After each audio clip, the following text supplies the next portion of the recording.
Tonton video ini sampai selesai agar Anda tidak gagal paham.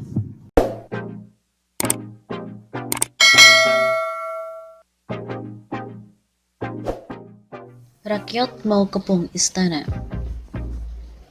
Kasus penembakan 6 anak muda di kilometer 50 Jakarta Cikampek menyita banyak perhatian.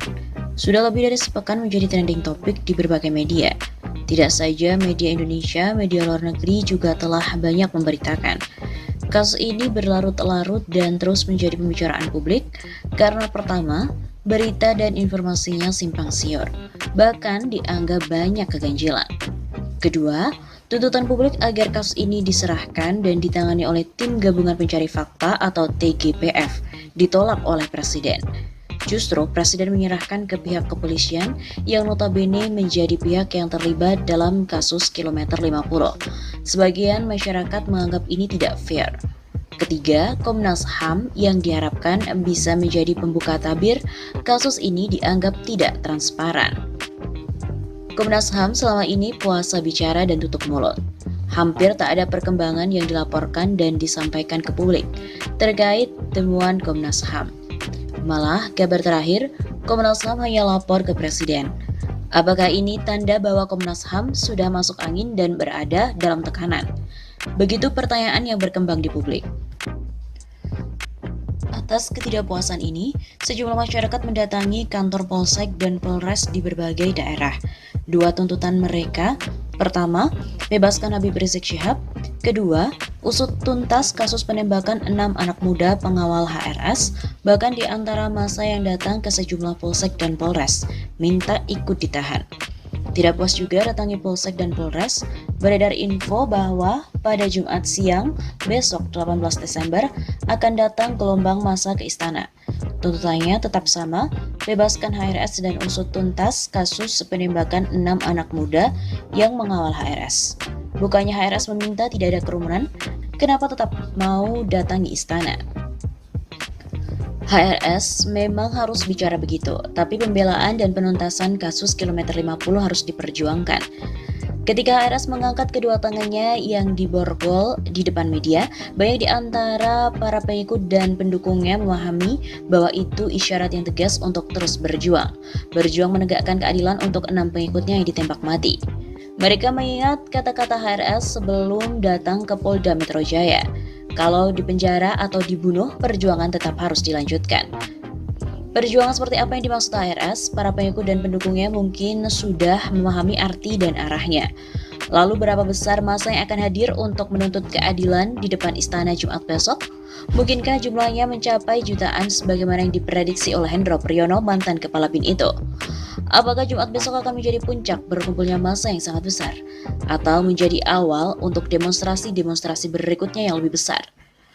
Pertanyaan-pertanyaan ini akan dibuktikan Jumat besok, sekaligus untuk mengukur. Pertama, tentang kemampuan para pengikut dan pendukung HRS dalam melakukan konsolidasi massa. Kedua, mengukur seberapa besar keprihatinan dan empati rakyat terhadap penembakan yang mengakibatkan kematian 6 anak muda di kilometer 50 itu. Banyak pihak yang melihat bahwa ini bukan soal HRS dan FPI, tapi ini soal kemanusiaan. Soal 6 anak muda mati yang dada kirinya tertembus 2 hingga 3 peluru, sehingga tokoh seperti Prof. Asyumardi Azra dan Natalius Pigai ikut lantang bicara. Seberapa besar massa yang akan hadir di depan istana? Jutaan sekalipun diharapkan tetap mematuhi protokol kesehatan dan tidak ada tindakan anarkis. Tidak boleh terpancing provokator yang biasanya memang sengaja hadir untuk memperkeruh suasana. Negara ini negara hukum, maka aturan mesti dipatuhi dan keadilan harus ditegakkan untuk dan kepada siapapun.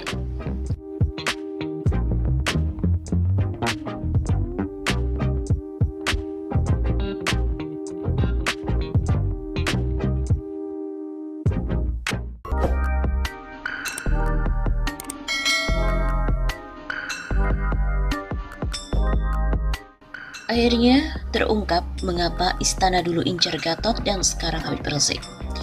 Pengamat politik Rocky Gerung kembali melempar analisanya mengenai hubungan istana dengan Habib Rizik. Menurut dia, hubungan keduanya kian menajam usai tumpah peristiwa kilometer 50 Jalan Tol Jakarta Cikampek. Atas tragedi itu, 6 orang laskar FPI pengawal Habib Rizik tewas tertembak aparat kepolisian. Kata Rocky, Akal sehat publik kini tentu tengah menuntut agar peristiwa itu dapat diurai sedetail-detailnya. Ini penting katanya, agar dapat mengungkap di mana kejahatan berada, supaya tahu kejahatan bersembunyi di mana. Sebab setan itu selalu ada di dalam hal detail. Nah, detail itulah yang akan kita bongkar. Kata Rocky, dilansir dari kanal YouTube-nya Jumat 11 Desember. Rocky juga kemudian menganalisa kenapa istana seolah menginginkan Habib Rizik sebagai tersangka dan itu sudah terlihat saat ini. Upaya bekuk Habib Rizik memang didesain istana. Terlihat dari mereka yang berkumpul. Sejak HRS datang terus dipantau teleponnya, dipantau WA-nya untuk dijebak ke dalam skenario HRS. Dan ini bukan dilakukan pada kesalahan negara lain, seperti kasus kemanusiaan, korupsi, dan segala macam. Dia seolah terus diintai untuk dicelakakan. Begitu katanya lagi. Publik, kata Rocky, tentu sangat paham tentang hal itu. Bisa dilihat dari nuansa politis saat pemanggilan Gubernur DKI Anies Baswedan.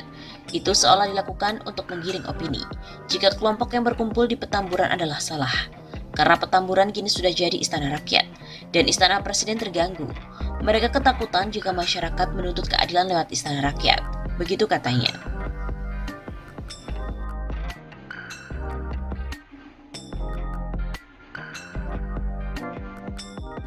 Istana kini bidik Habib Rizik ketimbang Gatot. Pada kesempatan itu Rocky kemudian bicara soal bidikan istana yang kini lebih tertuju pada sosok Habib Rizik. Padahal sebelum Habib Rizik tiba di tanah air, mantan Panglima TNI Gatot Nurmantio lah yang seolah menjadi musuh istana. Rocky kemudian mengulas alasan konkret terkait hal itu. Kata dia, Habib Rizik dianggap istana lebih konkret karena memiliki masa yang lebih besar. Tadinya bidikan ke Gatot, lewat kaminya yang tiap deklarasi selalu disambut publik sebagai upaya baru perubahan. Namun kini pindah ke Habib Rizik karena dia lebih konkret, ada masa besar, ada kumpulan besar orang yang tuntut keadilan. Maka itu Rizik pun kemudian menjadi target baru yang seolah diskenariokan lewat berbagai macam pelanggaran. Padahal terlihat jika sudah terjadi pendangkalan HAM di mana-mana. Terakhir, bagaimana Presiden Jokowi yang dinilai Rocky tidak menyinggung sekali kasus itu dalam pidatonya di hari HAM. Padahal tentu publik tengah menunggu. Sementara di sosial media, ada seorang aktivis yang dianggap berhasil menggalang dana untuk keluarga korban para anggota Laskar FPI. Di mana sampai kini dana yang terkumpul dari urunan donasi online itu mencapai lebih dari 1,5 miliar rupiah. Ini dianggap Rocky sebagai dua fenomena moral yang bertabrakan. Pidato presiden tidak mengucapkan satu kata pun. Apa dia nggak punya TV? Apa dia nggak baca koran? Apa dia nggak punya pembisik? Apa dia nggak punya kemampuan untuk menghadapi masyarakat sipil? Karena masyarakat sipil lagi marah soal HAM. Ini namanya presiden pengecut. Hanya itu kesimpulan saya. Begitu katanya.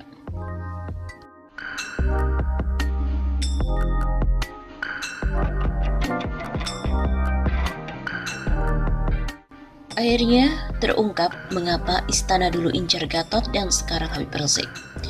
Pengamat politik Rocky Gerung kembali melempar analisanya mengenai hubungan istana dengan Habib Rizik. Menurut dia, hubungan keduanya kian menajam usai tumpah peristiwa kilometer 50 Jalan Tol Jakarta Cikampek. Atas tragedi itu, 6 orang Laskar FPI pengawal Habib Rizik tewas tertembak aparat kepolisian. Kata Rocky, akal sehat publik kini tentu tengah menuntut agar peristiwa itu dapat diurai sedetail-detailnya.